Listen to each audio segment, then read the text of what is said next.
আসসালামু আলাইকুম। গুরুত্বপূর্ণ 50টি ইংরেজি প্রশ্নের বাংলা ব্যাখ্যা সহ সমাধানে আছেন স্বপ্নের স্কুলের সাথে। The expression brow beating. Brow beating বলতে বোঝায় কাউকে ভয় দেখানো। এখানে 4টা অপশনের মধ্যে দেখেন, ফ্রাইটেনিং শব্দের অর্থ হচ্ছে ভয় দেখানো, ফ্রাইটেনিং সামবডি।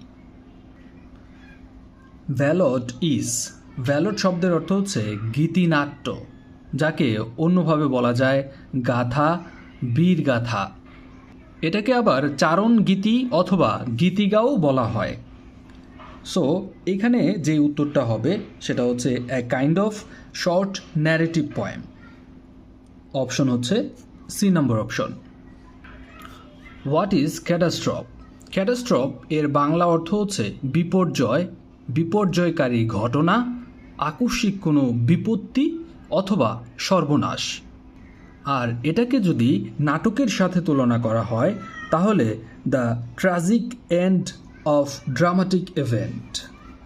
কোনো নাটকের সবচেয়ে বিপর্যয়কারী ঘটনার শেষকেই বলা হয় ক্যাটাস্ট্রফ।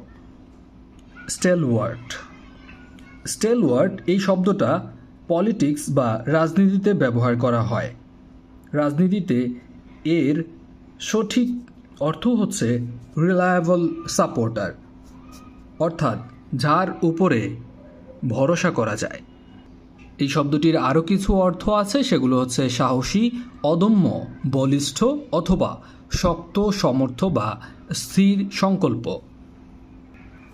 An erratic person is one, erratic person হচ্ছে এমন একজন ব্যক্তি, হো ইজ যে কিনা অনিশ্চিত, খেয়ালি, অস্থির, অর্থাৎ যাকে আপনি ভরসা করতে পারেন না, সো আনরিলায়েবল। অন্যদিকে প্লেজেন্ট শব্দের অর্থ হচ্ছে আনন্দময়, সুখকর অথবা আনন্দদায়ক। অনেস্ট সৎ, রেশনাল বাস্তব। আনরিলায়েবল শব্দের অর্থ হচ্ছে অনিশ্চিত। A person who eats human flesh and animals that eats own kind is called. A person who eats human flesh, যে কিনা মানব মাংস খায় এবং প্রাণীরও মাংস খায়। একটা মূল কথা হচ্ছে এখানে ইটস ওন কাইন্ড, অর্থাৎ স্বগোত্রের মাংস খায়, অর্থাৎ এরকে বলা যায় স্বগোত্রভোজী বা নরমাংসভোজী, মানুষ খেকো, যাকে আমরা সাধারণ ভাষায় বলে থাকি রাক্ষস। আর এর ইংরেজি শব্দ হচ্ছে ক্যানিভাল, CANNIVAL, ক্যানিভাল, রাক্ষস বা নরভুক। The ability to tell interesting stories makes one, যে ব্যক্তি কিনা খুব চমৎকার গল্প বলতে পারে বা গল্প বলার সমর্থ বা সামর্থ্য রয়েছে তাকে বলা হয় গল্পকার। আর এর ইংরেজি হচ্ছে রেকনচেয়ার। অন্যদিকে অ্যান এন্টারপ্রেনার শব্দের অর্থ হচ্ছে উদ্যোক্তা, ড্যান্ডি শব্দের অর্থ হচ্ছে ফুলবাবু, আর কনইজার শব্দের অর্থ হচ্ছে রসজ্ঞ ব্যক্তি। A place for keeping dogs, কুকুর রাখার যে স্থান তাকে কি বলা হয়? ক্যানেল, যার অর্থ হচ্ছে কুকুর রাখার ঘর। The word inauguration means nearly the same as, inauguration শব্দের অর্থ হচ্ছে উদ্বোধন, সূচনা, আরম্ভ, অভিষেক। অর্থাৎ উদ্বোধন যেহেতু, তাহলে আমরা এটাকে বলতে পারি অ্যান ওপেনিং সেরেমনি, উদ্বোধন। ইংরেজি বেসিকে যাদের দুর্বলতা রয়েছে তারা স্বপ্নের স্কুলের ইংলিশ ক্র্যাক কোর্সটি আজই কিনে নিতে পারেন। এই কোর্সে রয়েছে 30টা ভিডিও লেকচার, 30টা PDF এবং 30টা কুইজ টেস্ট। আজকেই এই কোর্সটি নিতে উক্ত নম্বরে বিকাশে সেন্ড মানি করে আমাকে জানান। 500 টাকা সেন্ড মানি করে হোয়াটসঅ্যাপে জানালে আপনি সাথে সাথে পেয়ে যাবেন কোর্সটি। Bees are always busy, মৌমাছি সবসময় ব্যস্ততম। মৌমাছি আসলে কি? মৌমাছি পাখি না, প্রাণী না অথবা ফুল না, এটি হচ্ছে পতঙ্গ অর্থাৎ insect. Penney wise, pound, foolish, বজ্র আটুনি, ফস্কা গেরু। উই শুড হ্যাভ, আমাদের থাকা উচিত, টেস্টি, সুস্বাদু, অ্যান্ড এবং কোন ধরনের খাবার? মিল, সেটা হচ্ছে নিউট্রিশাস। নিউট্রিশাস শব্দের অর্থ হচ্ছে পুষ্টিকর, তাই অপশনটি হবে এ। বানানটা একটু খেয়াল করে দেখেন, NUTRITIOUS, nutritious. I should appreciate it, আমাকে এটা প্রশংসা করা উচিত। If you could complete this work, তুমি যদি এই কাজটি করতে পারো থার্সডে। খেয়াল করে দেখেন এখানে একটা শূন্যস্থান রয়েছে। কোনো একটা দিনের মধ্যে বা ওই লিমিটের মধ্যে যদি কাজ করতে বলা হয় সেক্ষেত্রে বাই বসে, অর্থাৎ থার্সডের মধ্যে হচ্ছে কাজটা করতে হবে। বৃহস্পতিবারের মধ্যে, রবিবারের মধ্যে, শনিবারের মধ্যে, এরকম যদি মধ্যে অর্থাৎ একটা টার্গেট দিয়ে দেওয়া হয় সেক্ষেত্রে হচ্ছে বাই বসবে। What is the time dash your watch, কারোর ঘড়ি দেখে যদি সময় জানতে চাওয়া হয় সেই ক্ষেত্রেও বাই বসবে। Choose the right option, it is 4:30। খেয়াল করে দেখেন এখানেও কিন্তু মাই ওয়াচ অর্থাৎ ঘড়ির সময় বোঝাচ্ছে, তাই এখানে হবে বাই। হি ডাইড, তারপরে ড্যাশের পরে আছে অ্যাক্সিডেন্ট। দুর্ঘটনায় কেউ যদি মৃত্যুবরণ করে সেই ক্ষেত্রে বাই বসে। আর যদি কেউ কোনো রোগে মৃত্যুবরণ করে তাহলে হচ্ছে অফ। কেউ যদি শান্তিতে মৃত্যুবরণ করে তাহলে হচ্ছে ডাইড ইন পিস। কেউ যদি বেশি খেয়ে মারা যায় তাহলে হচ্ছে ওভার। কেউ যদি কম খেয়ে মারা যায় সেই ক্ষেত্রে হচ্ছে ওভার। যদি গাদায় গাদায় মানুষ মারা যায় তাহলে হচ্ছে অফ।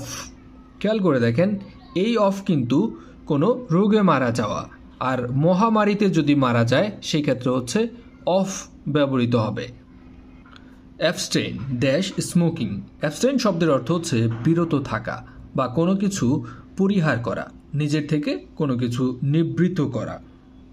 আর এরপরে সবসময় ফ্রম বসে, অ্যাপ্রোপ্রিয়েট প্রিপোজিশন। অ্যাবস্টেইন ফ্রম শব্দের অর্থ হচ্ছে বিরত থাকা, স্মোকিং অর্থাৎ ধূমপান থেকে।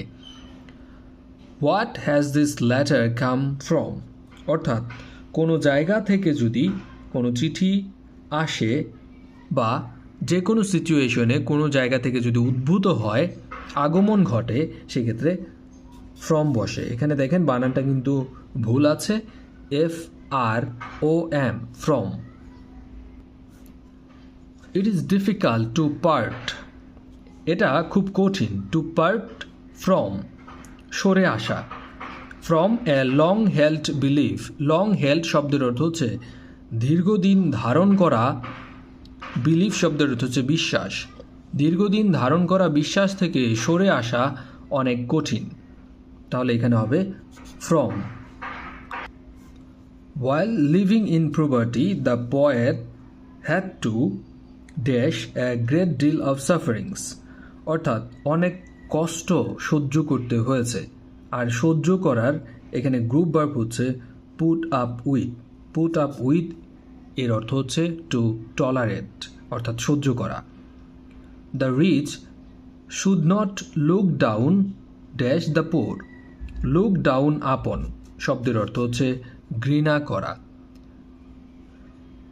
ধনীদের কখনোই উচিত না গরিবদের ঘৃণা করা। The lights have been blown dash by the strong wind, প্রবল বাতাসে যেহেতু বলা আছে লাইট, তাহলে অবশ্যই সেটা নিভে গিয়েছিল। ব্লোন এর পরে আউট শব্দটি ব্যবহৃত হয় নিভে যাওয়ার ক্ষেত্রে, যার আরেকটি ইংরেজি হচ্ছে এক্সটিংগুইশ। যেমন ফায়ার এক্সটিংগুইশার ব্যবহার করা হয় কার্বন ডাই অক্সাইডের মাধ্যমে আগুনকে নেভানোর জন্য। The teacher made the children dash the book, খেয়াল করে দেখেন এইখানে যে মেক ভার্বটি সেটি হচ্ছে পজিটিভ ভার্ব, অর্থাৎ পজিটিভ ভার্ব নিজে কাজ না করে অন্যকে দিয়ে করায়। যেমন এখানে টিচার চিলড্রেনদের মাধ্যমে বই পড়াচ্ছে, সেই ক্ষেত্রে এর পরবর্তীতে মেডের পরে যে ভার্বটা আসবে সেটা হচ্ছে V1 অর্থাৎ ভার্বের বেস ফর্ম বসবে। ভার্বের বেস ফর্ম হচ্ছে এখানে রিড।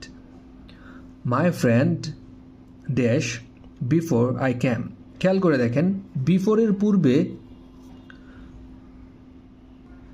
পাস্ট পারফেক্ট টেন্স বসে, আর পাস্ট পারফেক্ট টেন্সের গঠন হচ্ছে হ্যাড প্লাস ভার্বের পাস্ট পার্টিসিপল ফর্ম অর্থাৎ B3। ভার্বের পাস্ট পার্টিসিপল ফর্ম হ্যাডের পরে একটা অপশনের মধ্যে রয়েছে, সেটি হচ্ছে সি অপশনে, হ্যাড লেফট।